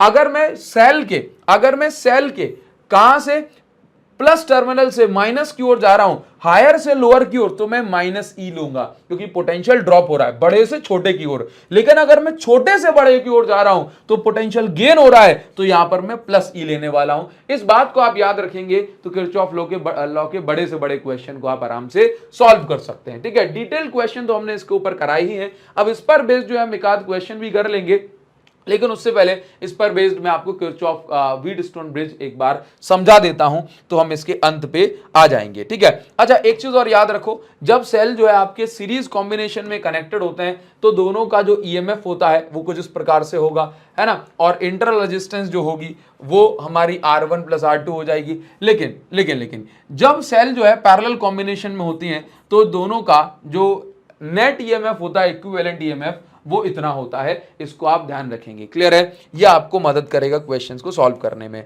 अब जैसे मान के चलो ये हमने किरचॉफ लॉ की बात की थी, किरचॉफ लॉ यहां पर मुझे मिल ही गया, तो जैसे मैंने किरचॉफ लॉ की बात की थी कि भाई मैं आपको बता दूं कि किस प्रकार से आप किरचॉफ लॉ को अप्लाई करेंगे, ठीक है। तो आप इस प्रकार से किरचॉफ लॉ को अप्लाई कर सकते हैं। जैसे मान के चलो ये हमें क्वेश्चन मिल गया, इसमें क्या है भाई, यहां पे देखिए जरा, ये सेल E1 है, ये सेल E2 है। अब आप देखिए E1 से करंट निकला I1, E2 से करंट निकला I2, ठीक है। ये रेजिस्टेंस से फ्लो हुआ, ये रेजिस्टेंस से फ्लो हुआ, ये कैपिटल R से। अब आप देखो यहां पर क्या हुआ, ध्यान से देखेंगे, जरा ध्यान से देखो, आपको कुछ नहीं बताया, यहां पर एक बार फिर समझो। ये सेल E1 है, E1 से करंट निकला, यहां पे E2 से करंट निकला, ये करंट R2 से पास होगा, R1 से पास होगा, दोनों मिलके यहां पे R से फ्लो हुए। तो अभी आप ध्यान से देखेंगे कि एक्चुअल में क्या हो रहा है, किस तरीके से आप क्वेश्चंस को सॉल्व करते हैं। तो देखो मैंने क्या किया, पहले मैं किसी एक लूप में वर्क करूंगा, तो मैंने कहा EBCFE, तो मैंने कहा कि मैं एक काम करता हूं, E से B तक जाऊंगा, B से C तक आऊंगा, C से F तक और F से वापस E तक। मैंने एक डायरेक्शन ऑफ कैलकुलेशन मान ली, क्या मान ली, डायरेक्शन ऑफ कैलकुलेशन, क्लियर है। तो मैंने कहा E से B तक, B से C तक, C से F तक, F से E तक। तो जब मैं E से B तक गया, रास्ते में कुछ नहीं आया, मैंने कोई साइन नहीं लिया। अब मैं B से C तक जा रहा हूं और देख रहा हूं करंट भी ऐसे जा रहा है, हम दोनों की डायरेक्शन सेम, इसलिए हमने माइनस साइन लिया। अब देखो इतना करंट इंटू इतनी रेजिस्टेंस, ये वैल्यू हमने रखी। C से F तक आया, कुछ नहीं आया, रास्ते में कुछ नहीं लिखा। अब F से E जा रहा हूं, करंट बैटरी में तो देखना नहीं है कैसे करंट है, तो बैटरी में छोटे टर्मिनल से बड़े टर्मिनल की ओर, पोटेंशियल गेन हो रहा है, तो प्लस साइन लगाया, प्लस E1, ठीक है।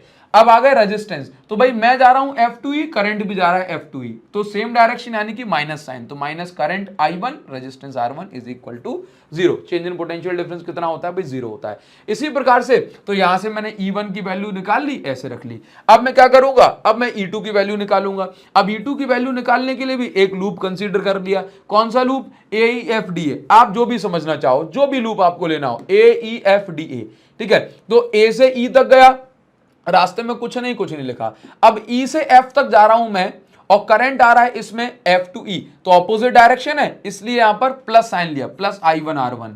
अब देखे ना, सेल आ गई रास्ते में, तो प्लस से माइनस की ओर गया तो माइनस साइन आ गया, है ना, क्योंकि बड़े से छोटे की ओर जा रहा हूं, ठीक है। अब देखो F2D कुछ नहीं है, अब मैं जा रहा हूं D2A, और करंट भी जा रहा है D2A, ठीक। तो पहले सेल आ गई, तो छोटे से बड़े की ओर गया तो प्लस E2 आ गया, ठीक। अब मैं जा रहा हूं D2A, करंट भी जा रहा है D2A, तो माइनस साइन I2 माइनस का R2, ठीक है। तो माइनस I2 R2 हो गया इक्वल टू 0। तो यहां पर भी हमने क्या किया कि इस प्रकार से हमने E2 माइनस E1 जो बच रहा था EMF उसकी वैल्यू निकाली, दोनों इक्वेशन सॉल्व करके हम जो है इसको कर सकते हैं, ठीक है। चलिए ध्यान देंगे जरा, इस प्रकार से अप्लाई किया जाता है किरचॉफ का वोल्टेज लॉ। चलिए अब मैं आपको यहां पर बताता हूं कि एक्चुअल में जैसे मान के चलो, अगर आपको यहां पर मिल रहा है next topic Wheatstone bridge. Wheatstone bridge क्या होता है, जरा इसको ध्यान से देखिएगा, कान खोल करके इसको सुनिएगा। देखो व्हीटस्टोन ब्रिज क्या है, बेसिकली 4 रेजिस्टेंसेस जो कि इस तरह से क्वाड्रिलेटरल के फॉर्म में कनेक्टेड होती हैं, इसको हम बोलते हैं व्हीटस्टोन ब्रिज। व्हीटस्टोन ब्रिज के अंदर क्या होता है,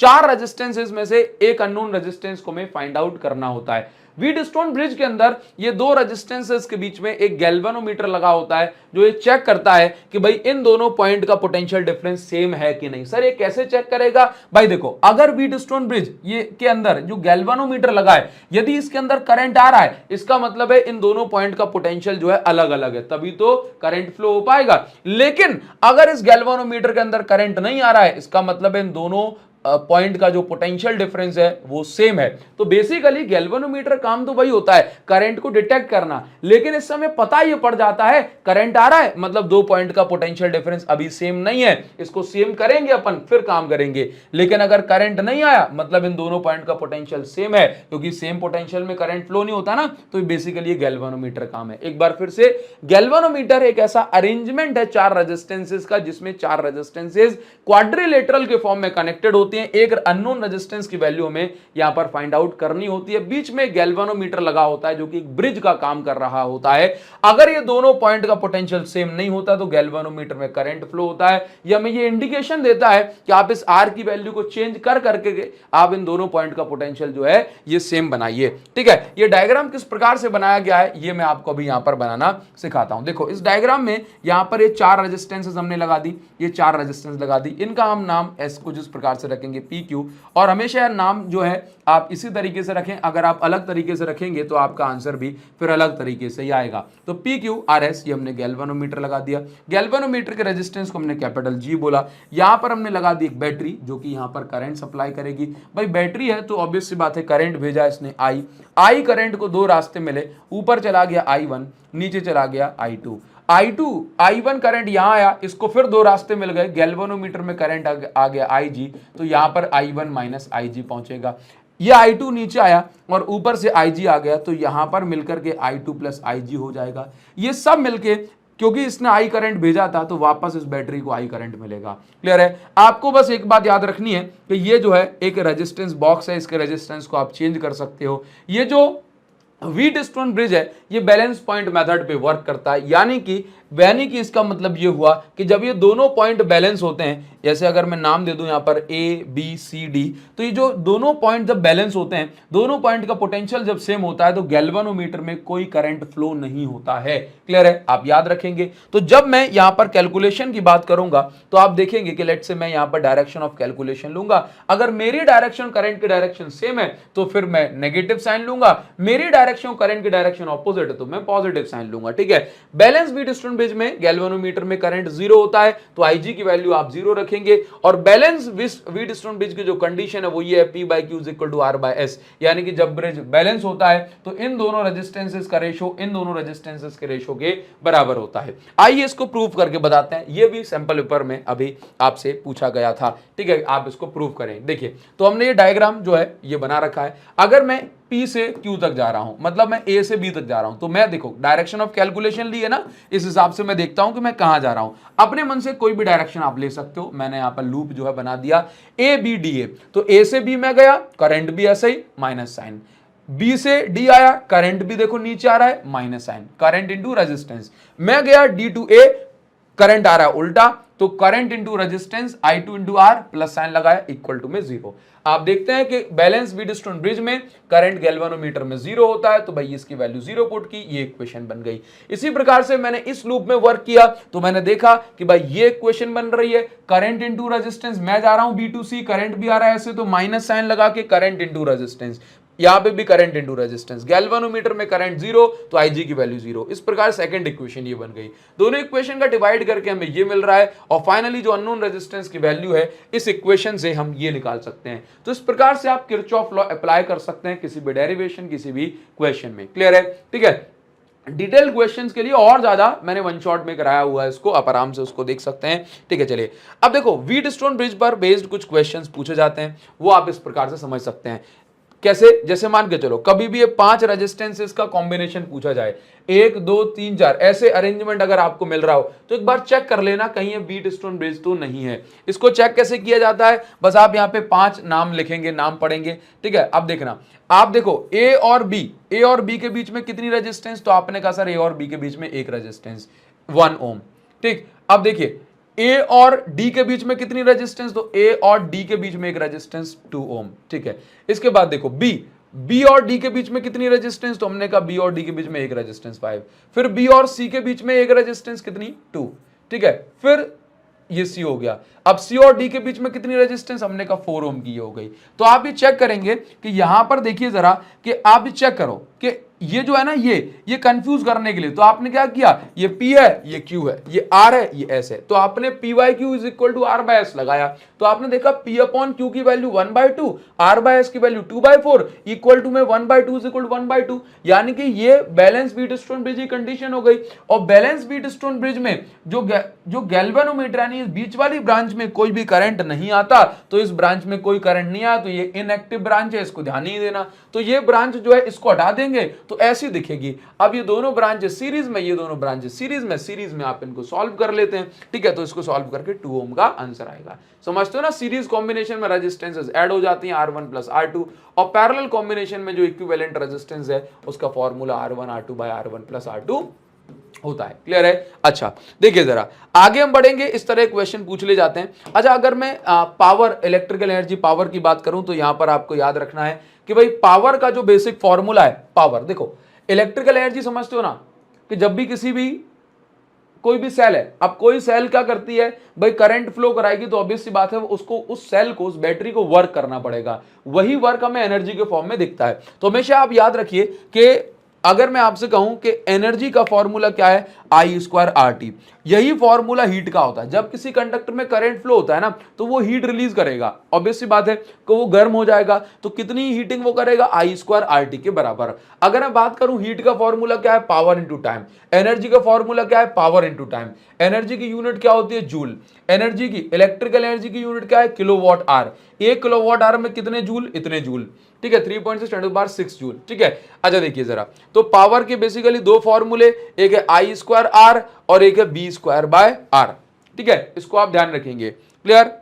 देखिए जरा, अब आप यहां पे एक चीज समझ लो कि कभी भी आपसे कहा जाए कौन सा बल्ब ज्यादा ग्लो करेगा, तो याद रखिए जिस बल्ब की जितनी रेजिस्टेंस है। देखो सीरीज कॉम्बिनेशन और पैरेलल कॉम्बिनेशन, सीरीज कॉम्बिनेशन और पैरेलल कॉम्बिनेशन, 2 टाइप के कॉम्बिनेशन आपको मिल सकते हैं। अगर अकेला लगाए ना सीरीज में ना पैरेलल में, अकेला, तो जिसकी पावर ज्यादा वो ज्यादा ग्लो करेगा, जिसकी पावर ज्यादा वो ज्यादा ग्लो करेगा। ठीक है, लेकिन अगर सीरीज में लगाए या पैरेलल में लगाए, तो याद रखिए सीरीज में पैरेलल में लगाए तो याद रखो कि सीरीज कॉम्बिनेशन में जिसकी रेजिस्टेंस या ऐसे बोल दूं, सीरीज कॉम्बिनेशन में जिसकी जो है पावर सबसे छोटी होगी वो बल्ब ज्यादा ग्लो करेगा, और पैरेलल कॉम्बिनेशन में जिसकी पावर बड़ी होगी वो ज्यादा ग्लो करेगा। बस दो बात याद रखो, सीरीज में जिसकी पावर, जैसे 3 बल्ब लगा दिए 20 40 60, तो सीरीज में जिसकी पावर सबसे कम वो ज्यादा ग्लो करेगा, और पैरेलल में जिसकी पावर ज्यादा वो ज्यादा ग्लो करेगा। बस दो बातें आप याद रखोगे, देखते ही क्वेश्चन को आप टिक कर सकते हैं। और अगर अकेला अकेला लगा है तो ऑब्वियस सी बात है, पावर ज्यादा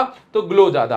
रेजिस्टेंस का फॉर्मूला क्या होता है, V square upon rated power. जैसे 100 वॉट का बल्ब है, 200 वॉट का बल्ब है, तो आप V स्क्वायर जो भी गिवन वोल्टेज है रेटेड में उसका डिवाइड जो है रेटेड पावर से कर दोगे तो रेजिस्टेंस आपको मिल जाएगी। ठीक है, बेसिकली इसमें दो टाइप के क्वेश्चन पूछे जाते हैं, सीरीज में कौन सा बल्ब ज्यादा ग्लो करेगा, पैरेलल में कौन सा बल्ब ज्यादा ग्लो करेगा। इसका आप ध्यान रखेंगे तो आप इसके क्वेश्चंस बना सकते हैं।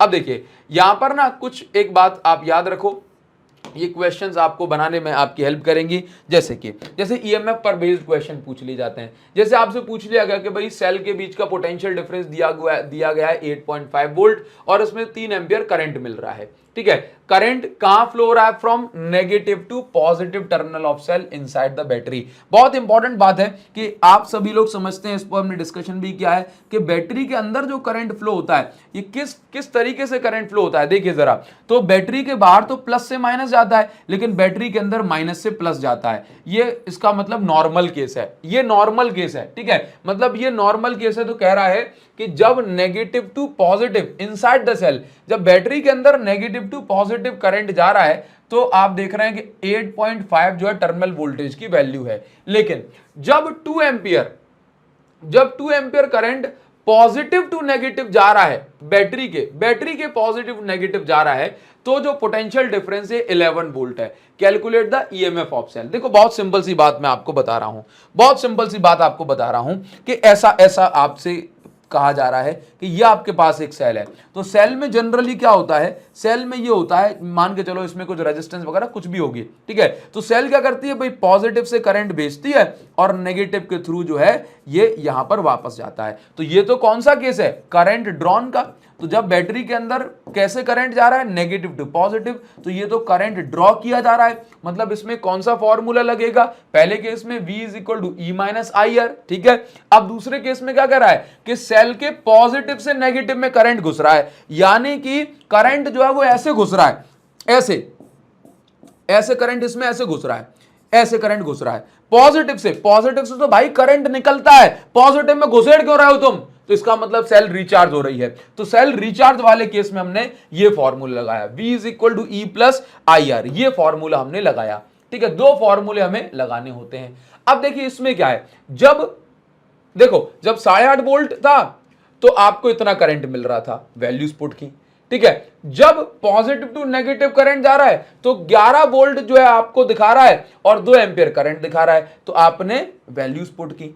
इसके बाद आपने कुछ नहीं किया भाई, एक ये इक्वेशन हो गई, कहां गई रे, ये एक इक्वेशन हो गई, ये दूसरी इक्वेशन हो गई। यहां से आपने एलिमिनेशन मेथड लगा के आपने क्या किया, कुछ नहीं, प्लस माइनस करके इंटर रेजिस्टेंस की वैल्यू निकाल ली। उसके बाद यही वैल्यू किसी भी इक्वेशन में रख के आपने ईएमएफ की वैल्यू निकाल दी। बस इस तरह क्वेश्चन में आपको हमेशा एक बात याद रखनी है, आप स्क्रीनशॉट ले लो, इस टाइप के क्वेश्चन में आपको हमेशा बस एक बात याद रखनी है। क्या बात सर, आप बस एक बात याद रखो कि आपको ये E is equal to V minus IR दी होगी इक्वेशन।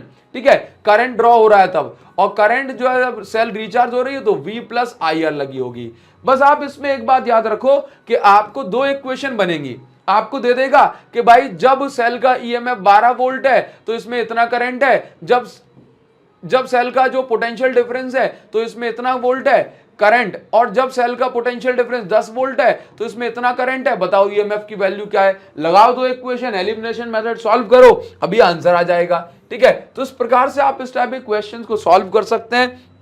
ठीक, और किस टाइप के क्वेश्चन पूछे जा सकते हैं, जैसे मान के चलो आपको ये दे दिया, एक साइड करंट दे दिया, दूसरी साइड टाइम दे दिया, तो आपको याद होना चाहिए करंट टाइम का जो रिलेशन है ये हमें क्या बताता है। कभी भी आपको आईटी कर्व मिल जाए तो आईटी कर्व का एरिया अंडर कर्व निकालते हो तो आपको चार्ज देता है, तो इस कर्व का आप एरिया निकालोगे, देखो ट्रेपेजियम दिख रहा है तो इस ट्रेपेजियम का एरिया निकाल लोगे तो आपको चार्ज मिल जाएगा। तो इस तरीके से ये क्वेश्चंस किए जाते हैं और एग्जाम में पूछे जाते हैं। अगर आप इतना पढ़ लोगे, आपका कल पेपर है यदि, तो आप बहुत अच्छा एग्जाम में कर सकते हो। मैंने काफी काफी सारी चीजें इसमें कराई। अच्छा, एक चीज जो दिमाग से मेरे निकल गई मोबिलिटी का पढ़ाने की, तो याद रखिए मोबिलिटी जो होता है, जब आप इलेक्ट्रिक फील्ड अप्लाई करते हैं कंडक्टर के अंदर तो उससे इलेक्ट्रॉन खिसकते हैं, तो drift velocity on applying electric field is called mobility.